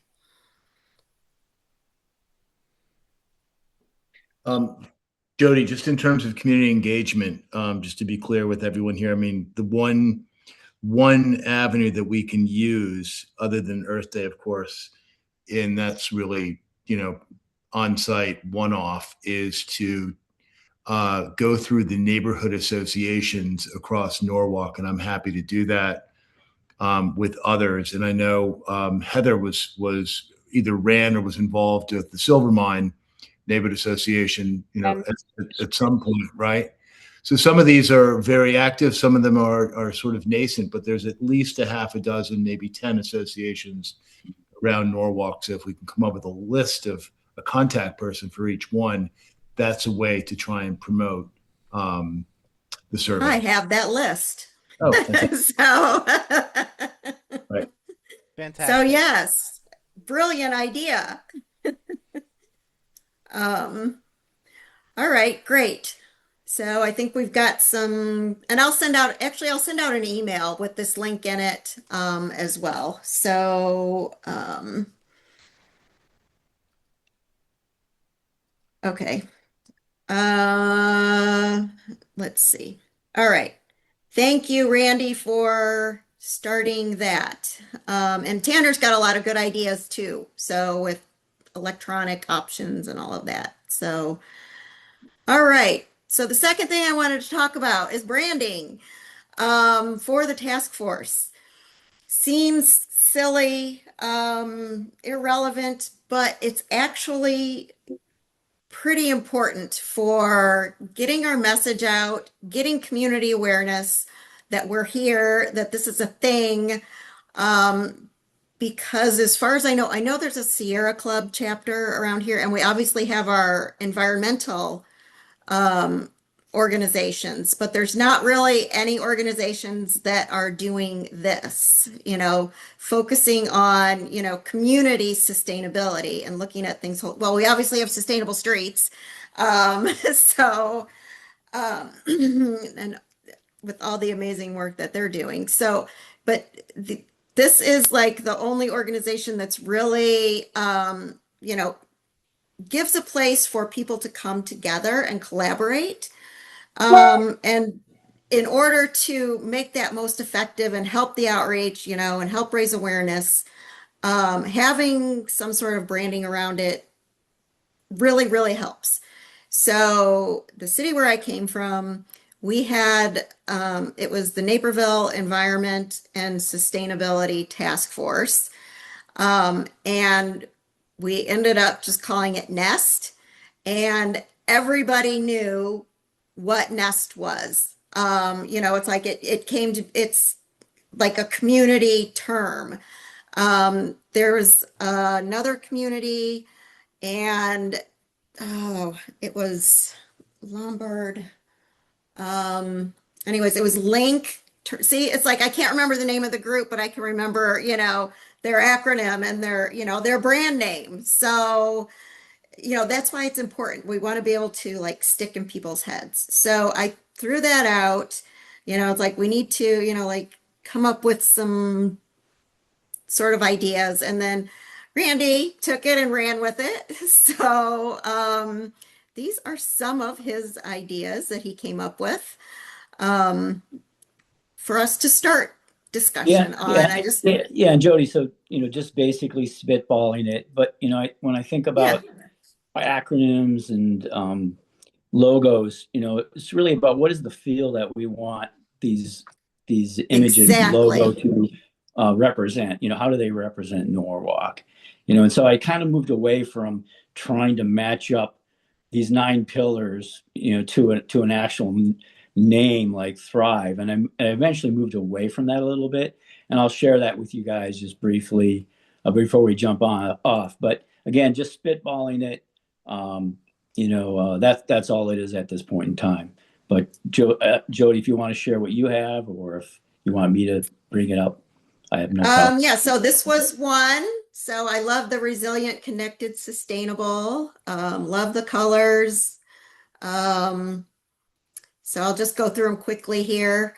So I don't know if you want to talk about them, Randy.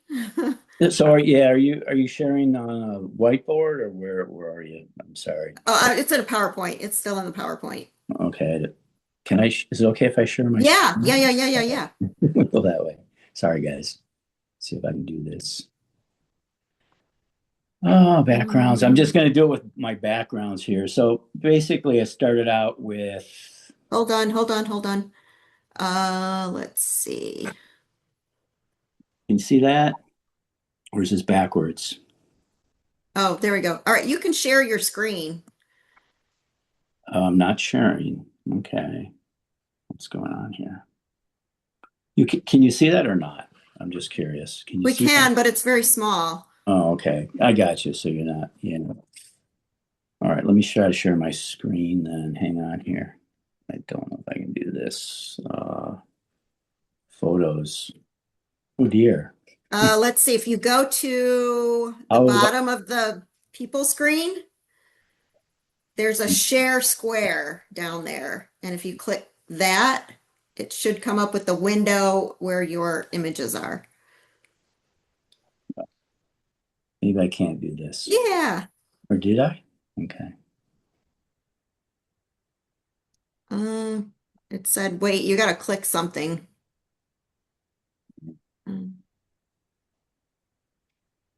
Yeah, I don't know how to do this, so I'm gonna have Oh, there we go. Let's see. That second one was really nice. Yeah, I like that too. So background, and how do I do this? I apologize, guys. That's all right. So when you hit when share, you what did you? stopped sharing, we saw the 4. Are you trying to show us the 4 on the white background? Yeah, that's what I was trying to show you. Yeah, so if you just stop your screen share, I think when you were speaking, because right now it says your like face photo or whatever. Okay, it's me. All right. So now we see it. Yeah. Right? Others see that? Oh, not now. Now I see the monkey. Now I see it. All right, so Thanks. go down to share again. Click on share Okay. at the bottom of your screen. Yeah. Jody, Okay, and then you're going to hit share a window. Jody, if you change your view, it's gonna look different to you. If you go up in the top right corner. Because I see it because I have a different view up there. I see it almost full screen. So you see that image there, thrive, lot, live. And, Yeah. Okay. Very big because I've Here, just Well, let I me. only see it when I can he's just talking, share them. then I don't stop seeing it when other people start talking. It's set as his profile, so when he speaks, we see it. But when he's not speaking, Yeah. other people speak, then we don't see it. All right, so here, I'll just share it. Yeah, thanks, guys. I apologize. That's okay. Let's see. This is Yes. the one you want to talk about? Well, yeah, so I started with this, right? Thrive, because that was one of the acronyms you gave me. But I moved away from it a little bit, at the end of the day. Basically, it's trying to use the same colors, that we have with our Norwalk town logo. So it's kind of colorful. I don't know if we want to, we have to think about that, right? How do we want the color and style? Is it too colorful? Do we want it more blues and greens? Things like that. That's about it with these.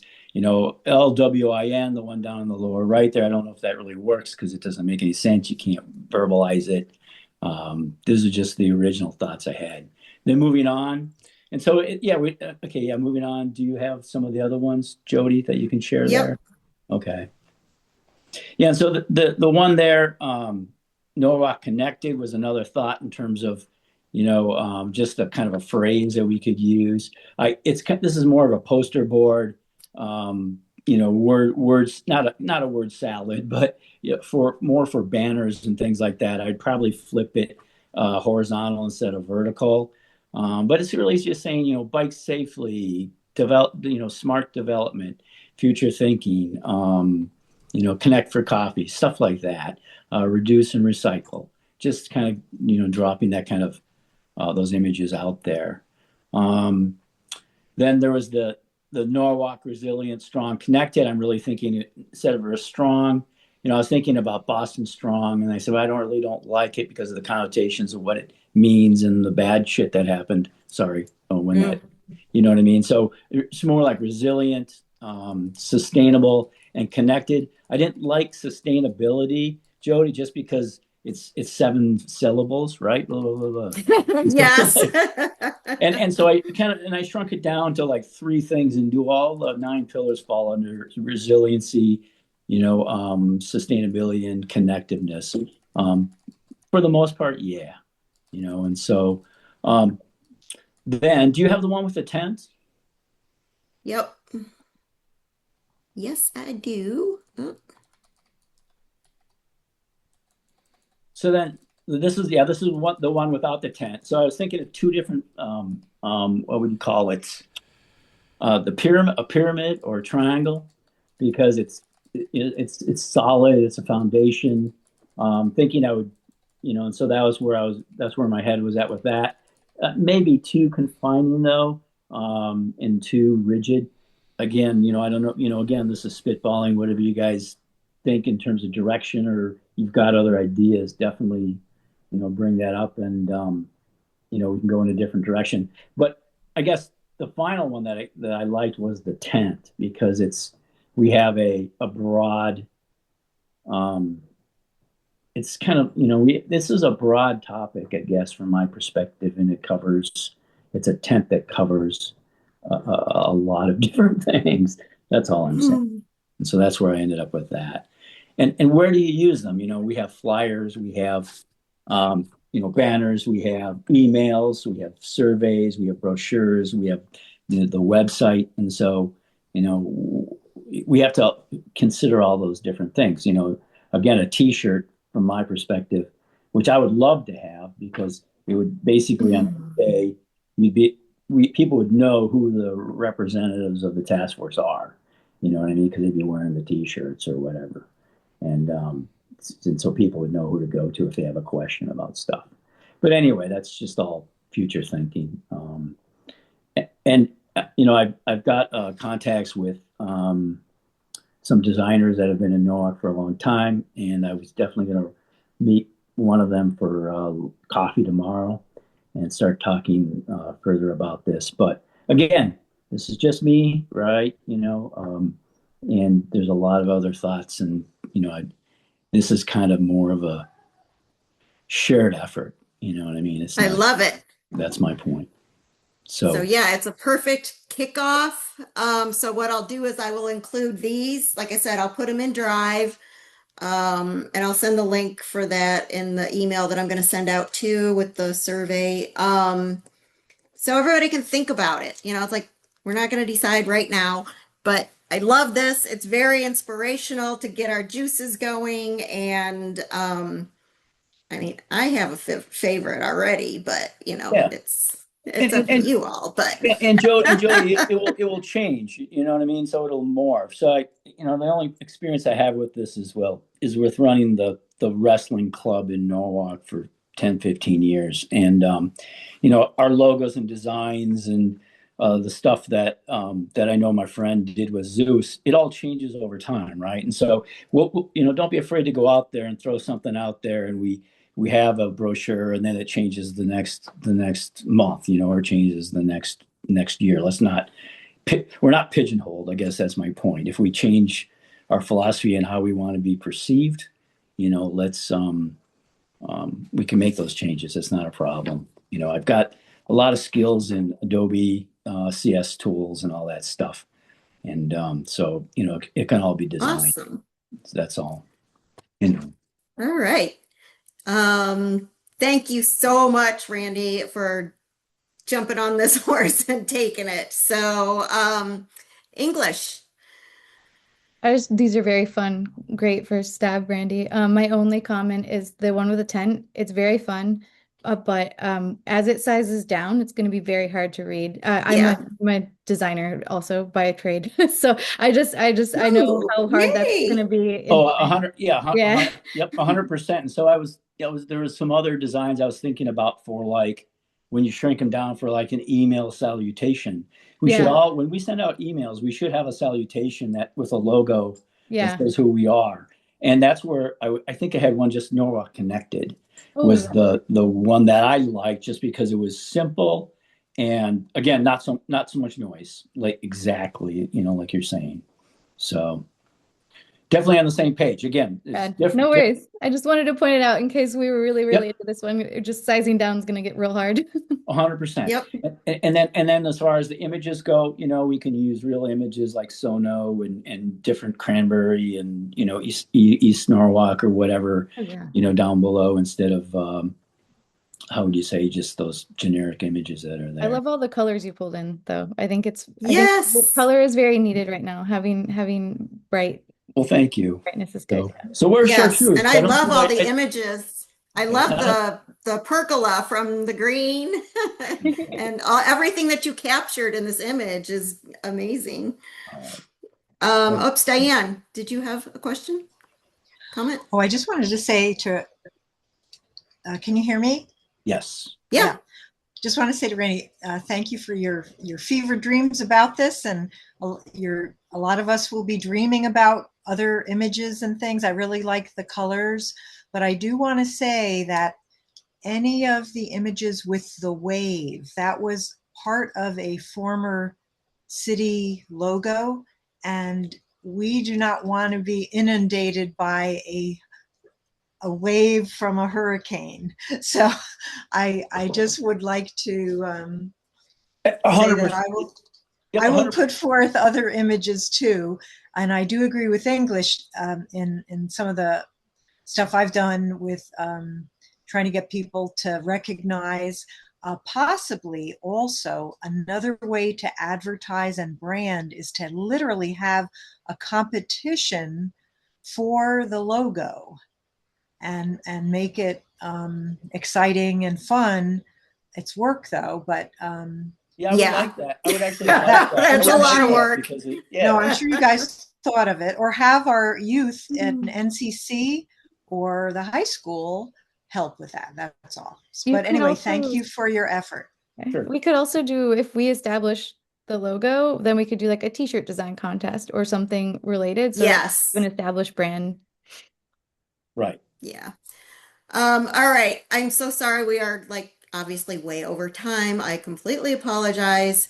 But I put in Drive already this spreadsheet that covers to fill in for your recommendations. Oh, how do I stop share? There it is. So this is in Drive. It's in the general folder. Next should be near the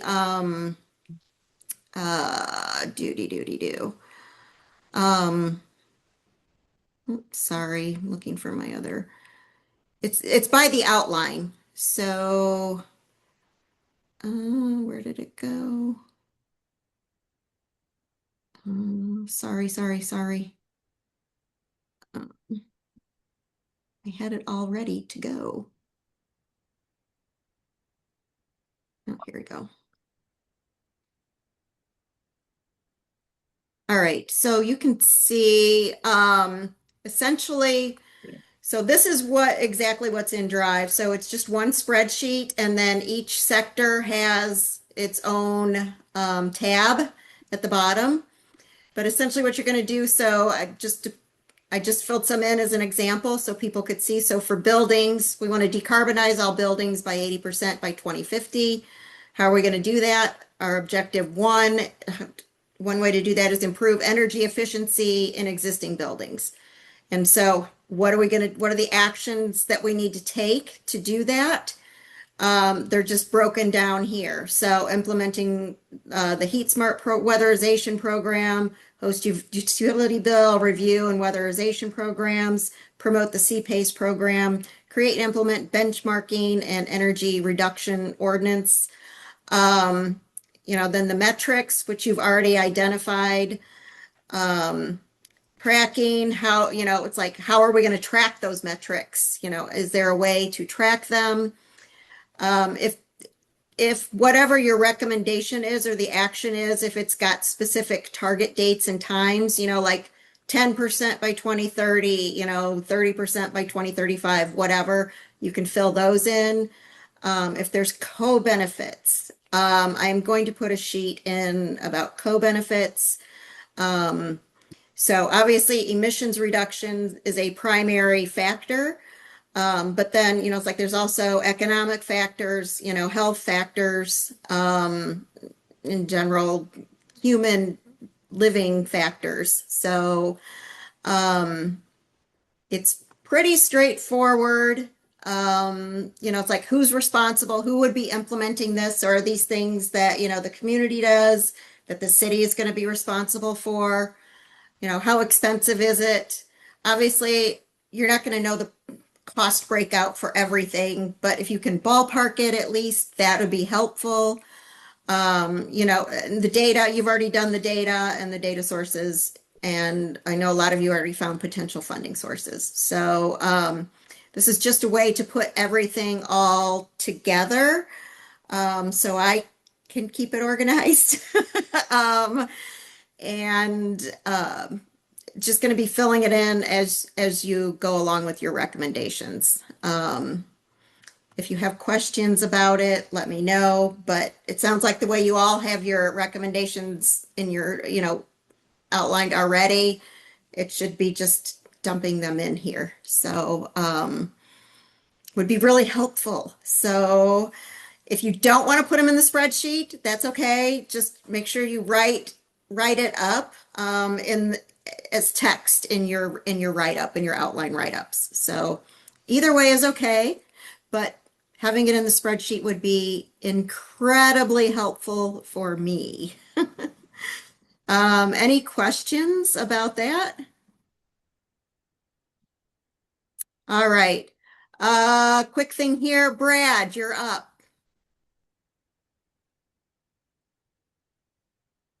You should be up. Are you up? You're up. Hi. You're up. Sorry.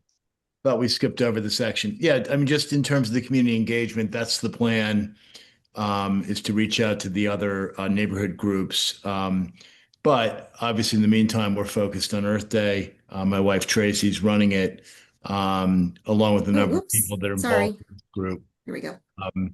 Which, we'd love to have as much support and participation from everybody that's here. We are looking for volunteers to help us deliver on the plan of that Saturday, April 25th, which is the Saturday after the official Earth Day. So it's our 5th annual. It's a big deal for Norwalk. It's a really, really great advertisement for this group. And, every opportunity that I have, my wife has, and others who are sort of intimately involved in it to, promote the sustainability initiative that we're working on and how important it is to everybody across Norwalk. It's just a great event and a great way to demonstrate that. We will be kicking off the sort of official promotion through a save the date card, which I think Anne actually already circulated today on her social media, and that'll be going out in a more coordinated fashion from the Visit Norwalk platform going forward. And it's a big deal. Our partner is the city of Norwalk and Jody. So if we want to support Jody and what she's doing, this is a great way to do it. So thank you. No, thank you, Brad and Tracy. This is so amazing that you have started this. And I know Audrey Cosran was key in getting this all going too, but the fact that you've built it up over all this time is just amazing for our community, and it's you're true treasures to the community, without a doubt. So this year, no rain, but so if anybody knows of any vendors who might be interested in participating, this is a link for the vendor registration. And if you want to help promote it, we need some help dispersing flyers and yard signs. So this is a sheet to sign up if there's areas where you can sign up to help with that. And if you can volunteer to help prepare a table, or actually table on that day, this is the form to sign up for that. So if we can get people out, we can do our survey, we can talk to people, and get more people involved and engaged. So, Can I say something? yes. Hi, this is Nisha, and my camera thing isn't working. But I'm in charge of the volunteers. And last year we had some amazing students from our high school come out and help, and they got volunteer credit hours. So if you guys know any students, please send them our way. It's a really good event for them to get involved in their community. Because last year a couple of the girls came from Brian McMahon and they volunteered and they told me about their newly formed garden, and I've been working with them since then until now, and they're going to come back this year as well. So it's a great way to get our youth involved and to see, what they're going to be inheriting and taking over soon. Thank you, guys. Beautiful. All right. Think that's it. I will send an email about this. These are the energy savings programs that I have launched that also need help promoting. And our next meeting is Wednesday, April 15th at 7 o'clock. Heather has graciously coordinated the opportunity for us to have a live in-person meeting at the Lockwood Mansion if we would like to meet in person, which I personally would love, and hopefully it'll be nicer by then. That'll be a fun place to go, to get out. Is any preference for doing live, or is virtual the best option? Live would be cool. Live I would would be like to cool. do live. Yeah. I'd like to meet you guys in person. All righty, live it is. Heather. Yay! I just have I'm one so thing to add. excited. And actually, we'll be there. I am running their flea market. They have Oh. they have a flea market in the fall. Meeting for that there that afternoon. I just have to make sure that they can stay and keep it open, but they have agreed to do it. I just have to make sure the dates work with them first. Okay. Okay, perfect. Yay! Okay. All right, thank you all so much. This has been amazing. I'm blown away. It's like tapping the knowledge of the community. It's here. So thank you all. Have a wonderful evening. And I'll get this email out for signups and volunteers and information. So Thank you, Jody. Thank you. Have a good one. Have a good one. Thanks, Jody. Thanks, Yeah, everyone. take care. See you, folks. There we go. This, my monkey. Let's see here.